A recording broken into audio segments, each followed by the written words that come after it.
گوجری زبان میں اپڈیٹ سنیے۔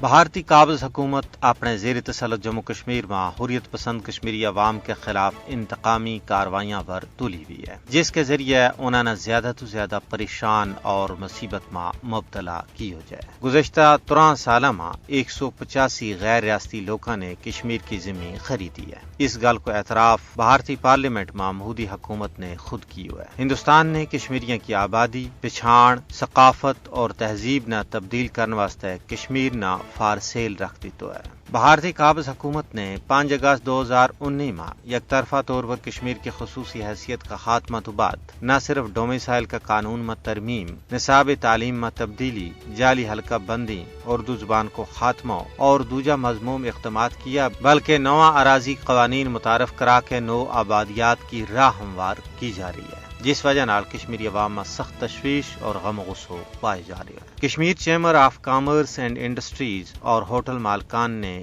کیوں ہے کہ غاصب حکومت کی طرفوں لینڈ گرانٹ رولز 2022 کا نفاذ نال سب تو زیادہ تاجر متاثر ہوا ہے۔ انہاں تو زمین خاص کے بھارتی تاجرہ نہ دیتی جا رہی ہیں اور وہ بے روزگار ہو گیا ہے۔ قابض انتظامیہ کی طرفوں اس کالا قانون کے تحت کوئی بھی کشمیری اپنا کاروباری مقاصد واسطے اراضی لیز پر بھی حاصل نہیں کر سکتا ہے۔ اراضی اور لیز کی منظوری کو مقصد کی نشاندہی اور اس کو تعین خود قابض اور ظالم انتظامیہ کر رہی ہے۔ ان مضموم اقدامات کو مقصد نہ صرف کشمیریاں نہ اپنی سرزمین پر اجنبی بنانا ہے، بلکہ کشمیری مسلمانوں نہ سیاسی اور معاشی طور پر بھی کمزور کرنا ہے۔ اس طرح بھارت کشمیر میں اقوام متحدہ کی قرارداداں اور بین الاقوامی قوانین کی خلاف ورزیاں کو مرتکب ہو رہا ہے، کیونکہ کشمیر ایک متنازع علاقہ ہے جس کا کسی قانون میں بھارت تبدیلی کو ہرگز اختیار نہیں رکھتا۔